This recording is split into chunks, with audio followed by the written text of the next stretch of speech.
प्रभावहीन भंजनगर बंद। नवनिर्माण कृषक संगठन तरफ राज्यव्यापी बंद डाकरा देथिबा बेले एहाकु बीजेडी और कांग्रेस समर्थन जणाइथिले, किंतु भंजनगर सेपरी किछि प्रभाव पड़िनी।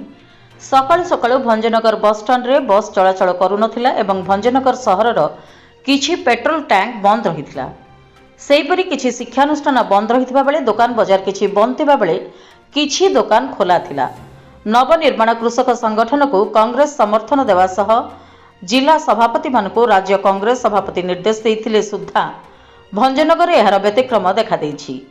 भंजनगर सहर रे कोनोसी दल तरफरु बंद करिनथिले मध्य सुरक्षा दृष्टिरु बस चलाचल बंद रहिथिला। नवनिर्माण कृषक संगठन दीर्घ दिन धरी कृषक मानक पई लड़ाई करि आसुछि, किंतु आजिर बंदर मुख्य दाबी मध्यरे राज्य सरकार पीयूसीसी को विरोध, टाटा पावर बनमुखी, धान मंडी अव्यवस्था, प्रदूषण नारे मन इच्छा तंड, महात्मा गांधी कर्म नियुक्ति को परिवर्तन आदि दाबी को प्रत्याहार पाई बंद डाकरा देछि। सकाळ 6टारू दिन 2टा पर्यंत 8 घंटिया बंद डाकरा देछि नवनिर्माण कृषक संघ।